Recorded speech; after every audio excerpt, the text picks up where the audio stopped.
God's kill count. Religion's bloody past.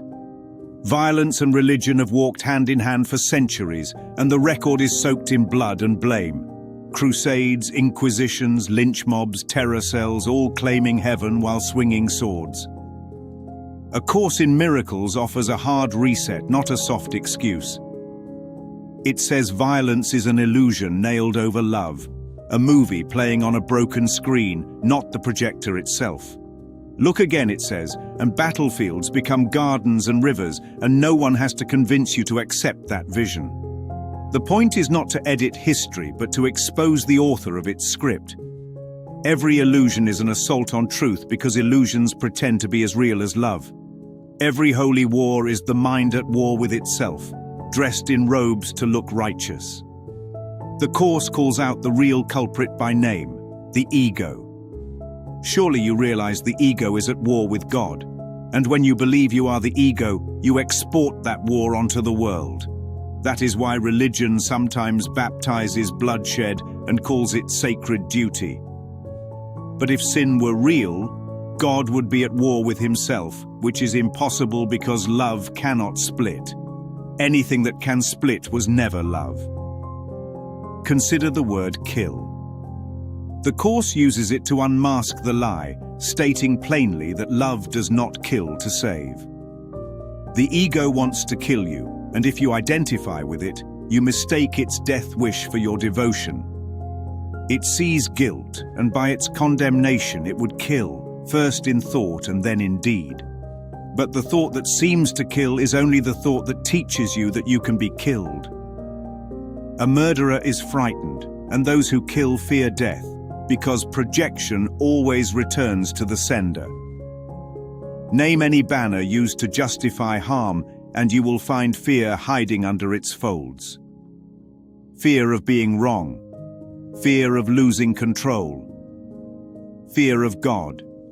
And so the mind tries to kill what it secretly worships and secretly hates, its own innocence. No thought but has the power to release or kill, which means the battlefield is always first in the mind. Change the thought, and the ground stops shaking.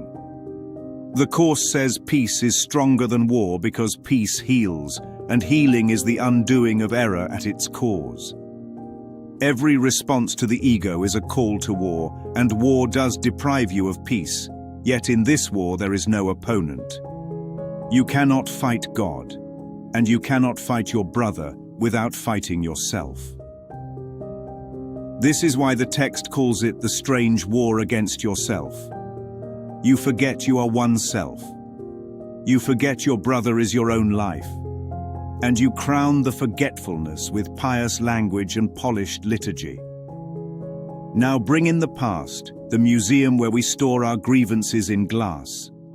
We point at a bloody timeline and say, "Behold God's judgment."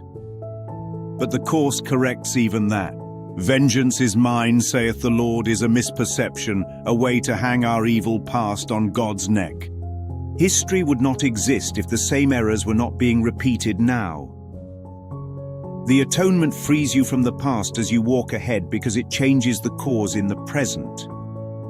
All your past except its beauty is gone, says the Course, and nothing is left but a blessing.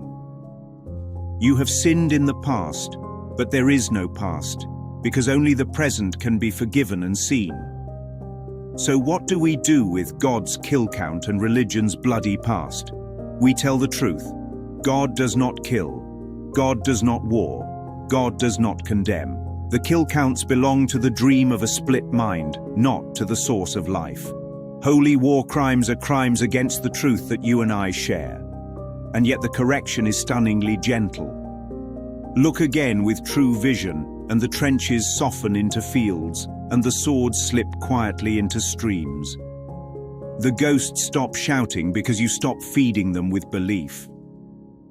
The Course says the secret enemies of peace are the small decisions to choose attack instead of love. So the practice is simple and radical. Today choose one scene of violence, personal or historic, and let the Holy Spirit reinterpret it.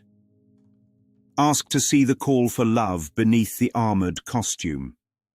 Refuse to worship the mask. Refuse to weaponize the past.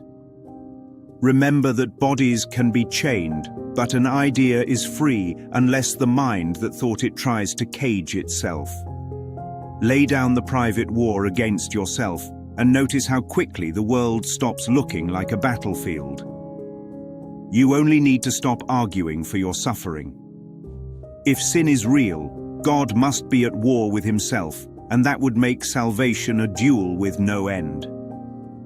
But sin is a mistake, not a substance, and mistakes can be corrected without killing anyone.